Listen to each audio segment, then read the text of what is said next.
বিসমিল্লাহির রহমানির রহিম।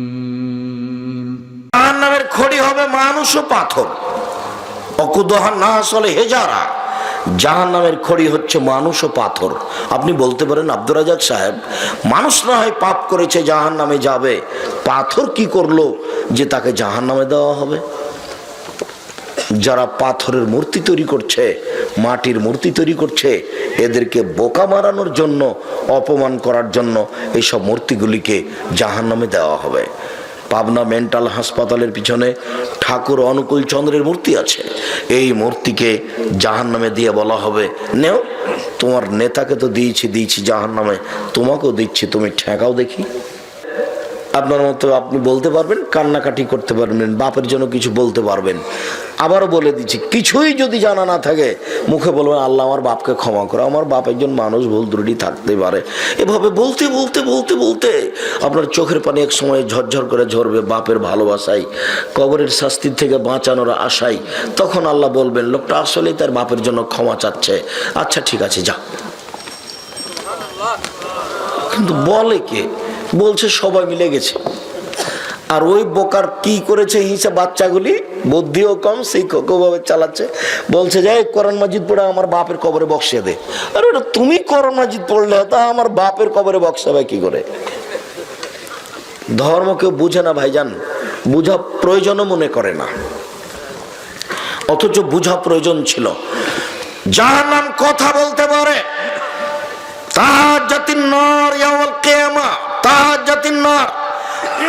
জাহান্নাম আল্লাহর সাথে ঝগড়া লাগিয়ে দিবে, ঝগড়া লাগিয়ে বলবে, লেমা উসিরতাল মুতাজাব্বিরিনুল মুতাকাব্বিরিন, আমার ভিতরে স্বৈরাচারী, স্বেচ্ছাচারী, অহংকারী, বদ মেজাজি ফেরাউন জালেমেরা কেন? তারা আমার ভিতরে কেন? তখন আল্লাহ তাআলা বলবেন, জাহান্নাম ইন্নামা আনতি গাযাবি, জাহান্নাম তুমি আমার রাগ, জাহান্নাম ইন্নামা আনতি আযাবি, জাহান্নাম তুমি আমার শাস্তি, ওয়া দেবুকা মান আশাউ মিন ইবাদি, তোমাকে দিয়ে আমি শাস্তি দিব আমার বান্দার যাকে ইচ্ছে, যার উপরে আমার রাগ হয়েছে, যার উপরে আমি খুব রাগ করে আছি, তাকে আমি শাস্তি দেব তোমার মাধ্যমে। ও তো বুঝতে পারে না তার উপরে আল্লাহ কত অসন্তুষ্ট। আল্লাহ নিজে বলবেন তাকে এই কথা, আর জাহান্নাম নিজে বলবে যে আমার ভিতরে স্বৈরাচারী, স্বেচ্ছাচারী, বদমেজাজি, অহংকারী কেন? তাহলে জাহান্নাম কথা বলতে পারে।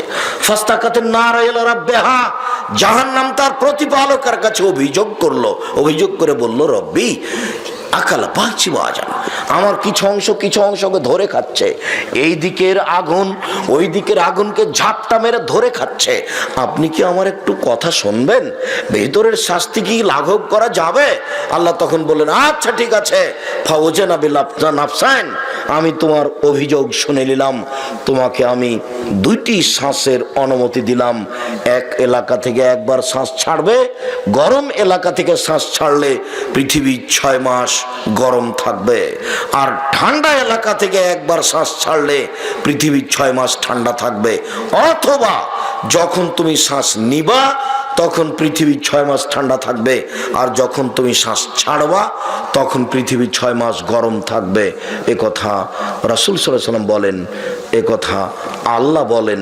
এটা জাহান্নামের অভিযোগ, জাহান্নাম কথা বলতে পারে।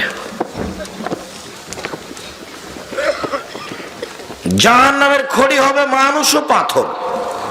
অকুদহান না আসলে হেজারা। জাহান্নামের খড়ি হচ্ছে মানুষ ও পাথর। আপনি বলতে পারেন আব্দুর রাজ্জাক সাহেব, মানুষ না হয় পাপ করেছে জাহান্নামে যাবে, পাথর কি করলো যে তাকে জাহান্নামে দেওয়া হবে? যারা পাথরের মূর্তি তৈরি করছে, মাটির মূর্তি তৈরি করছে, এদেরকে বোকা মারানোর জন্য, অপমান করার জন্য এইসব মূর্তিগুলিকে জাহান্নামে দেওয়া হবে। পাবনা মেন্টাল হাসপাতালের পিছনে ঠাকুর অনুকূল চন্দ্রের মূর্তি আছে। এই মূর্তিকে জাহান্নামে দিয়ে বলা হবে, নেও, তোমার নেতাকে তো দিয়েছি জাহান্নামে, তোমাকেও দিচ্ছি, তুমি ঠেকাও দেখি। আরেকটা দিক হচ্ছে যে এই মূর্তি দিয়ে জাহান্নামের আগুনকে খুব বেশি উত্তেজিত করা হবে। ওটাই মাধ্যম যে এই মাটিগুলো দিয়ে এই পাথরগুলি জাহান্নামে দিলেই জাহান্নামের আগুনটা খুব জোরে জ্বলে উঠবে, এইটা হতে পারে। আর না হলে এইসব লোককে অপমান করা কারণ হতে পারে, তাই জাহান্নামের খড়ি হবে মানুষ ও পাথর। সম্মানিত দিনী ভাই বোন, এই ছেলে, এরাই কি দায়িত্ব পালন করছে? যারা তোমরা দায়িত্ব পালন করছো করো, আমরা যে বেশিক্ষণ আলোচনা করব তা নয়।